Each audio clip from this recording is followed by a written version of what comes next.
Shalom Bapak Ibu, saudara-saudari yang dikasihi di dalam nama Tuhan Yesus Kristus. Sebelum kita mendengar firman Tuhan pada hari ini, marilah kita berdoa. Bapa kami yang di sorga, terima kasih Tuhan atas kasih setiamu yang menyertai dan memberkati kami hingga saat ini, sehingga kami memperoleh kehidupan yang daripadamu Tuhan. Bapa yang baik, kami mau mendengar firman-Mu.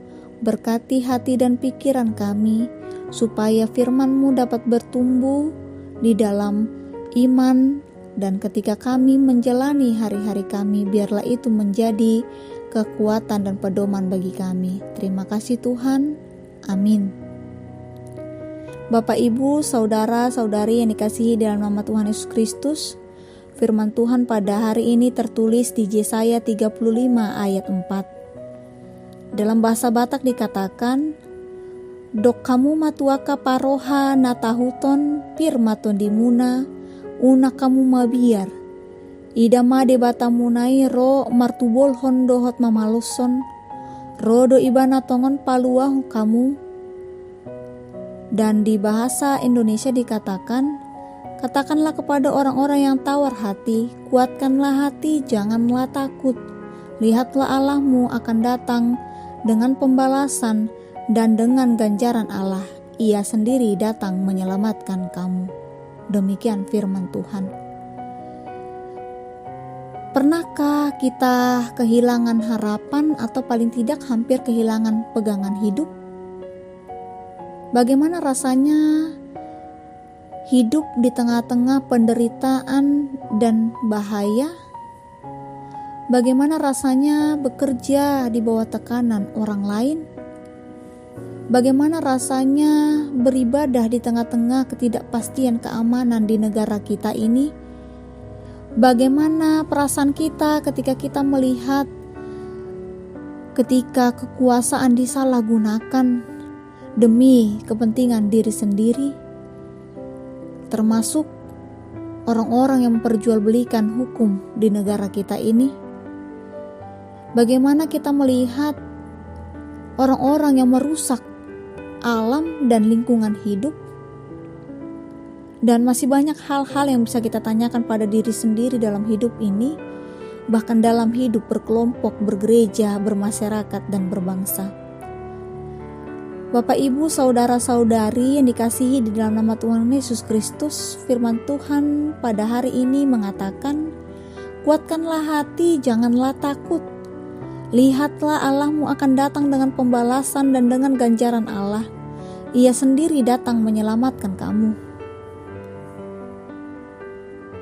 Dalam firman Tuhan ini dikatakan bahwa Allah berinisiatif, Allah memulai, Allah yang tidak tega atas keberadaan umatnya jika hidup di dalam penderitaan di tengah-tengah kehidupannya.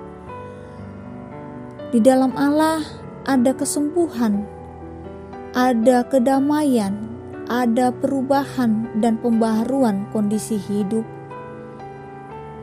Begitu juga dengan gambaran kehidupan yang dilakonkan bangsa Israel. Boleh kita lihat bahwa mereka bukan lagi seperti umat pilihan Allah. Bangsa Israel menjadi pemberontak. Krisis terjadi di mana-mana. Terjadilah krisis politik, ekonomi, bahkan agama. Kehidupan bangsa Israel juga terjadi kemerosotan di dalam bidang moral dan spiritual yang sangat memprihatinkan. Oleh karena itu, konsekuensinya adalah hukuman yang datang dan hilangnya pengharapan akan keselamatan dan pembaharuan juga terjadi berulang-ulang di dalam kehidupan bangsa pilihannya. Oleh karena itu, hal ini juga terjadi dalam kehidupan kita sekarang ini. Terjadi krisis moral, krisis spiritual di dalam perjalanan kehidupan kita. Oleh karena itu, kita harus tetap mengingat dan mempercayai bahwa Allah berpihak kepada kita.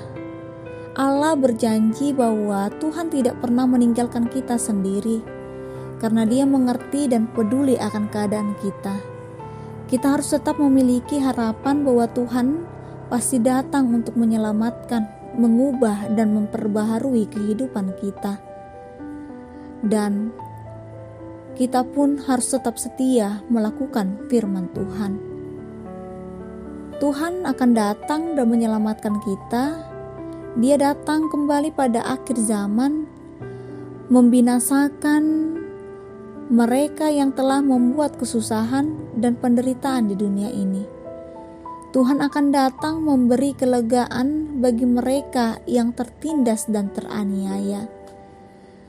Seperti yang dikatakan di dalam Matius 11 ayat 28, "Marilah kepadaku semua yang letih lesu dan berbeban berat, aku akan memberi kelegaan kepadamu." Kalau begitu, masihkah kita lemah? Masihkah kita lesu? Masihkah kita goyah, tawar hati, dan takut? Kita harus tetap percaya akan janji Allah bahwa Allah berpihak kepada kita. Allah sudah menyatakan kasih-Nya dalam diri Yesus Kristus bahwa Tuhan tidak pernah meninggalkan kita. Kita harus memiliki harapan bahwa Tuhan pasti datang untuk menyelamatkan, mengubah, dan memperbaharui dunia di mana pada saat ini kita berada. Dan kita harus tetap setia dan takut akan Tuhan dengan melakukan firman-Nya. Hanya ada satu jawaban yang tepat ketika kita berada di dalam naungan Tuhan, bahwasanya Tuhan akan menguatkan, Tuhan akan melindungi, dan semua bersuka cita, bersorak-sorai bagi yang percaya kepadanya. Amin. Kita berdoa. Tuhan, terima kasih atas firman-Mu. Kiranya firman-Mu Tuhan menguatkan hati kami ketika kami menjalani hari-hari yang Engkau beri. Ajari kami Tuhan untuk mengucap syukur atas penyertaan Tuhan di dalam kehidupan kami. Jikalau Engkau melayakkan kami supaya kami menghadapi penderitaan, penganiayaan, pergumulan, kami memohon Tuhan, kiranya Tuhan menguatkan kami melalui Roh Kudus-Mu, supaya kami tetap berpengharapan seperti firman-Mu pada hari ini Tuhan, bahwasanya Tuhan akan datang menyelamatkan kami, memperbaharui kehidupan kami, supaya kami layak di hadapan Tuhan, menerima kehidupan yang kekal. Oleh karena itu Tuhan, ketika kami akan memulai aktivitas kami Tuhan sepanjang satu hari ini, kiranya Engkau yang membimbing kami, supaya kami Tuhan dapat melakukannya sesuai dengan kehendak-Mu. Dan biarlah kami bersuka cita, bersorak-sorai Tuhan, atas kasih setia Tuhan yang senantiasa menyertai dan memberkati kami. Terima kasih Tuhan, kami telah berdoa dan mengucap syukur. Amin.